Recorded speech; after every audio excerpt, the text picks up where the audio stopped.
Dieu a fait un grand miracle dans ma vie. Il m'a libéré. Il m'a libéré. Dans notre vie, oui. Il nous a libérés de l'incarcération. Oui. Nous sommes ici dans ce pays, on a un statut de réfugiés. Et les lois font tellement mal lorsqu'elles nous rattrapent parfois. C'était en début de semaine, la police était venue nous prendre pour nous ramener en Allemagne, parce que nous sommes entrés par l'Allemagne. Oui, ma femme et moi, bien sûr. Ben, c'était tellement... Les choses se sont tellement passées rapidement que je ne comprenais plus rien. Avec l'aide des frères et sœurs ici, c'est la prière seule qui était notre âme, la solution.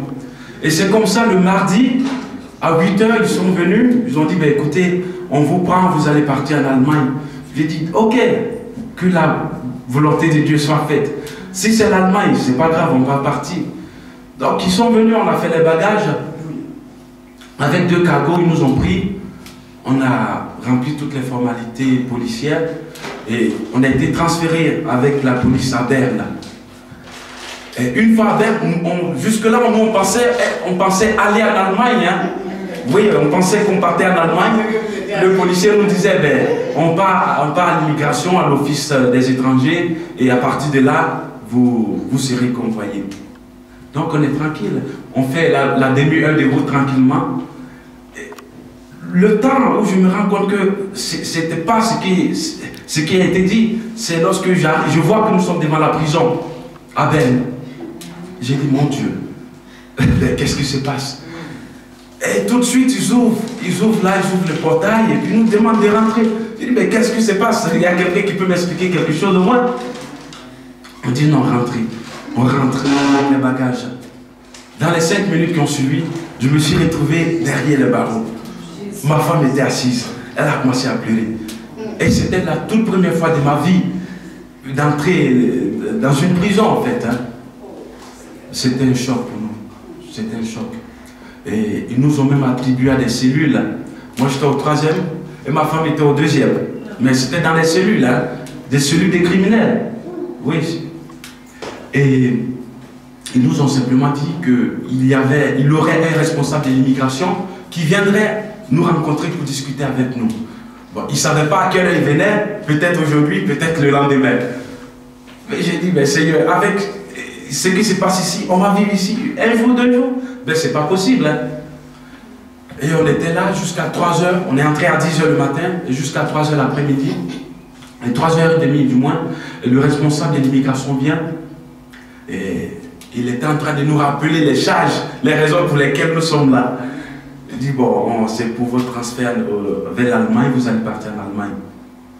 Je dis, ok, je lui ai simplement dit, on n'a pas refusé d'aller en Allemagne. Mais pourquoi est-ce qu'on se retrouve ici, alors qu'on veut partir? L'Allemagne, c'est la porte d'à côté, c'est pas le Japon, c'est pas la Chine, pour dire qu'on va nous garder quelques jours. Et pendant que le monsieur parlait, il dit, votre départ, il est prévu pour le 21. Pendant que nous sommes au 14, hein, c'est-à-dire qu'on devrait passer une semaine là-bas. Hein. Oui, on devrait passer une semaine là-bas. Et pendant que le monsieur est en train de tout nous expliquer, et son appel qui sonne, il reçoit l'appel. Il a juste le temps de se lever, il s'est excusé, il dit je reviens. Il sort, il va communiquer. Lorsqu'il revient, il dit ben, c'est l'office d'immigration qui m'appelle comme ça. Donc, ils vont me rappeler dans un quart d'heure, vous attendez, on attend tous ensemble. Ah, c'était un quart d'heure terrible. Et on est resté là. Je suis resté dans la prière. Et je disais dans mon cœur que les hommes de ce monde peuvent décider. Mais Éternel, c'est toi qui commandes les décisions. Et voilà, le quart d'heure après, le monsieur revient. Le monsieur revient et il nous dit, ben, vous êtes libre. Alléluia. Il nous dit simplement, avec l'office d'immigration appelé, vous êtes libre. Prenez vos affaires et partez. Je lui dis, on part, où est-ce qu'on part? On part en Allemagne, où est-ce qu'on part? Dites-nous. Il dit, ben, excusez, il les rappelle et on a dit, ben, ils retournent là où ils avaient l'habitude de vivre. Gloire à Dieu. Vous voyez comment Dieu a transformé la situation en un laps de temps. Ouais, c'était un grand miracle. Hein. Amen. Oui, parce que pour ceux qui connaissent là-bas, à 90,99%, c'est un chemin de non-retour. Hein. C'est-à-dire quand on va, on est parti, on est parti. Mais Dieu a fait ce miracle. Et c'est pourquoi je suis dans la joie de le servir. Amen. Alléluia. Amen. Et je veux partager ce témoignage avec vous pour que nous tous ici, voyons, sachons la grandeur de notre Dieu. Il est le Dieu du temps, il est le Dieu des circonstances. Mais à la dernière seconde, il peut toujours intervenir. Alors ne dis pas de ta vie que ta vie n'a pas un sens. Ne dis pas de ta vie qu'elle n'a pas un sens. Ta vie a un sens parce que tu es enfant de Dieu. Alléluia. Gloire à Dieu. Est-ce qu'on peut acclamer le Seigneur?